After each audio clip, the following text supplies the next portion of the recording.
Jésus se trouve dans la synagogue de son village, alors qu'il est en train de livrer un enseignement précieux qui pourrait un jour, si ce n'est déjà fait, nous être fort utile. Aucun prophète, dit-il, n'est pas bien accueilli dans son pays. Voilà un bon principe qui claque comme une grande vérité difficilement contestable. Regardez, bien des parents ne peuvent plus, en quelque domaine que ce soit, du moins quand leurs enfants ont dépassé l'âge de 15 ans, leur faire la moindre remarque ou leur donner un simple conseil. Et sur le plan de la foi, alors là, n'en parlons pas. Les parents sont souvent raboués par leurs enfants dès qu'ils essaient de leur dire, par exemple, qu'il serait bon qu'ils aillent prier. Que voulez-vous? C'est ainsi. Plus on est proche, moins on est écouté. Et c'est pourquoi Internet et son dégueulis de vidéos emportent un franc succès, loin des yeux, près du cœur. Et allons plus loin, en retournant à Nazareth. À tous les coups, Jésus se rend compte que son enseignement est contesté, et que, de plus, les autorités religieuses de son pays font tout pour le discréditer. Alors pour toute réponse, il lâche son grand principe. Nul n'est prophète en son pays. S'il s'en était tenu là, ce serait encore passé, mais voilà qu'il prend maintenant, pour exemple, un épisode de l'histoire sainte en transportant son auditoire au IXe siècle avant sa venue. Règne alors sur Israël le roi d'Achab, qui, loin d'être fidèle au Père du ciel, sacrifie aux idoles.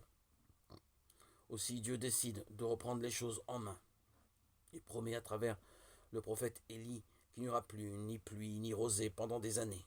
La sanction est sévère et la sécheresse ne tarde pas à ouvrir la porte à la famine. Cependant, Dieu voulant protéger Élie, il lui indique un endroit en bord de torrent où il pourra boire à volonté, et des corbeaux incroyables viendront même lui donner à manger tous les jours. Ça paraît fou, mais c'est la vérité. Quand on croit en la providence, on ne manque de rien. Mais voici qu'à son tour, le torrent se tarit. Aussi Dieu intervient encore et invite Élie à se rendre au pays de Sidon, à une centaine de kilomètres de là, où la famine pourtant sévit, et où il trouvera la nourriture nécessaire à sa survie. En renvoyant son prophète sur cette terre étrangère où vivent des païens, Dieu indirectement retire sa grâce et son soutien à son peuple pourtant aimé, mais tellement indocile à ses yeux. Ce n'est pas parce qu'on est juif ou chrétien que l'on plaît à Dieu. Encore faut-il lui prouver en respectant la Torah ou les préceptes évangéliques.